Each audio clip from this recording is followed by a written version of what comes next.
ছাত্র রাজনীতির বর্তমান ও ভবিষ্যৎ। আমি একটু রাকিবুল ইসলাম রাকিব, আপনার কাছে শুরুতেই যদি একটু জানতে চাই, ঢাকা বিশ্ববিদ্যালয় শাখা ছাত্রদলের 242 সদস্যের পূর্ণাঙ্গ কমিটি গঠন করা হয়েছে, ঘোষণা হয়েছে আজ। যদিও বাংলাদেশ প্রতিষ্ঠার সব আন্দোলনের নেতৃত্ব দেওয়া ছাত্র রাজনীতি কিন্তু এখন কাঠগড়ায়, এবং ছাত্র রাজনীতির অনেকেই সহিংসতা এবং বিশৃঙ্খলার কারণ বলে অনেকেই মনে করেন, যেমন হল দখল বলেন, তারপর গ্রুপিং, লবিং, সিট বরাদ্দ নিয়ে দ্বন্দ্ব, এরকম কিন্তু নানামুখী অভিযোগ সবসময় কিন্তু করে আসছে। এবং এই শৃঙ্খলা ফিরিয়ে আনতে কি করা প্রয়োজন, আর আপনি কি মনে করেন যে এই যে প্রশ্নবিদ্ধ হচ্ছে ছাত্র রাজনীতি কেন হচ্ছে বারবার? ধন্যবাদ। এটি অবশ্যই সর্বশেষ সময়ের যে ছাত্র রাজনীতির নামে যে নৈরাজ্য অপরাজনীতি চর্চা হয়েছে, অবশ্যই সাধারণ শিক্ষার্থীরা তার বিরুদ্ধে একটা অবস্থান রয়েছে, তাদের একটা মনোভাব রয়েছে। এটিকে সম্মান জানায় বাংলাদেশ জাতীয়তাবাদী ছাত্রদল, এবং আমরা তাদের সেই আবেগ অনুভূতিকে ধারণ করেই আমরা ইতিমধ্যে সর্বশেষ সময়ের যে ছাত্র রাজনীতি ছিল সেগুলো পুরোপুরি অনেকাংশে অনেকগুলো সেক্টর রয়েছে সেগুলো আমরা নিষিদ্ধ করেছি, আর বাকিগুলোতে সংস্কার নিয়ে এসেছি। যেমন আপনি লক্ষ্য করে দেখুন, বিগত 3.5 মাসে, এই 3 মাসে ছাত্র দলের আনুষ্ঠানিক কোনো ক্যাম্পাস কেন্দ্রিক শোডাউন বলেন, কিংবা মোটরসাইকেল মহড়া বলেন, কিংবা হল কেন্দ্রিক একটি সংঘবদ্ধ অবস্থান বলেন, কিংবা এমন কোনো কর্মসূচি আমরা দেইনি যে সামান্য একবার তো মিছিল করেছিলেন। আমাদের সেগুলো তো থাকবে, সেগুলো তো আজীবন চলতে থাকবে। রাষ্ট্রকে টিকে রাখার সাথে তো আমাদের কর্মসূচি থাকবে না। আমি যেটা বলছি যে আমাদের এমন কোনো কর্মসূচি আমরা আজকের দিন পর্যন্ত গ্রহণ করিনি যে কর্মসূচির মাধ্যমে সাধারণ শিক্ষার্থীরা তাদের পড়াশোনার সামান্যতম ব্যাঘাত ঘটবে, কিংবা তাদের যে স্বাভাবিক জীবনযাপন সেখানে সামান্যতম বিঘ্ন ঘটবে।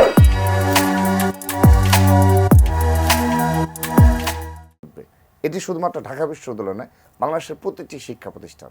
আপনি অবগত রয়েছেন, ঢাকা বিশ্ববিদ্যালয় সহ বাংলাদেশের সকল বিশ্ববিদ্যালয় এবং কলেজে বিগত 15.5 বছর আমরা অনেক কষ্টে, অনেক অত্যাচার নির্যাতন সহ্য করে এই ছাত্রদল তার প্রকাশ্য রাজনীতি চালু রেখেছিল।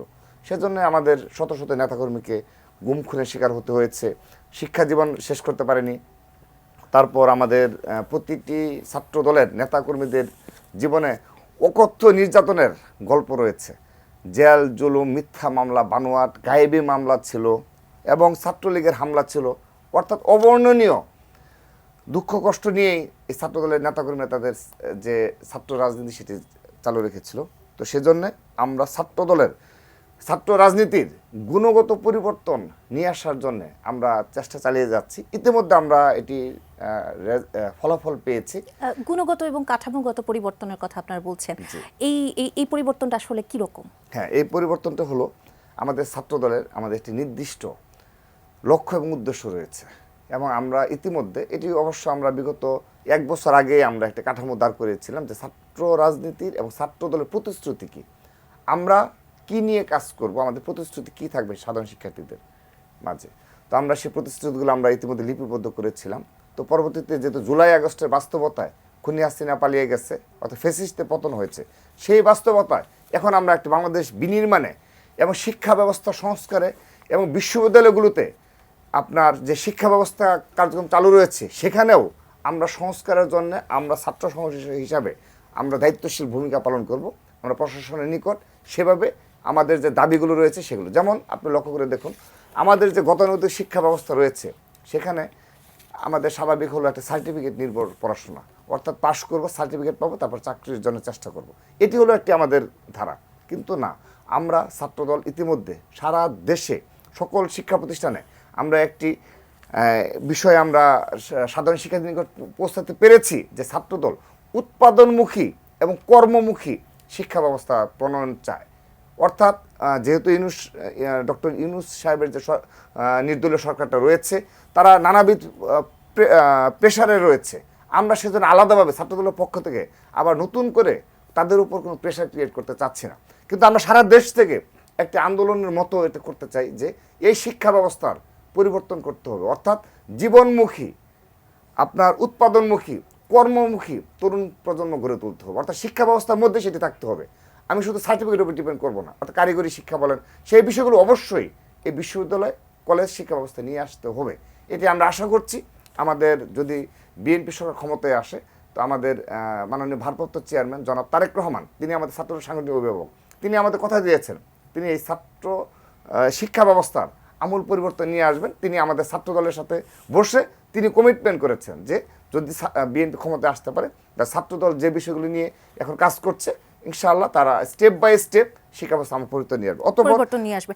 আমি একটু মাহবুব কামালের আমি শেষ করে দিচ্ছি। অতঃপর আপনি লক্ষ্য করে দেখুন যে আমরা শুধু বলি হয় না, কিন্তু শিক্ষা খাতে শিক্ষা খাতে যে বরাদ্দ, জাতীয় বাজেটে শিক্ষা খাতে যে বরাদ্দ, সেটি নিয়ে কোনো বিগত সময়ে কেউ প্রশ্নই তুলতো না।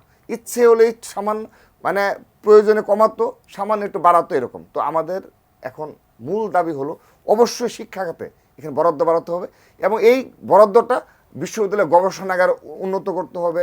তারপর অপর যে ফেসিলিটি রয়েছে, অর্থাৎ পড়াশোনা, আমরা ছাত্র রাজনীতি করি, পড়াশোনাকে করে না। আমরা বারবার একটি কথা বলছি, ফার্স্ট প্রায়োরিটি পড়াশোনা, সেকেন্ড প্রায়োরিটি পড়াশোনা, থার্ড প্রায়োরিটি পড়াশোনা, ফোর্থ প্রায়োরিটি এই দেশ ও বাংলাদেশের স্বাধীনতা সার্বভৌমত্ব রক্ষার্থে এবং সাধারণ শিক্ষার্থীদের অধিকার বাস্তবায়নে, সাধারণ জনগণের অধিকার বাস্তবায়নে এবং গণতান্ত্রিক সমাজ ব্যবস্থা এবং অপর যে অধিকারগুলোর বাস্তবায়নে যে রাজনীতি, সেই ছাত্র রাজনীতি করে বাংলাদেশ জাতীয়তাবাদী ছাত্রদল।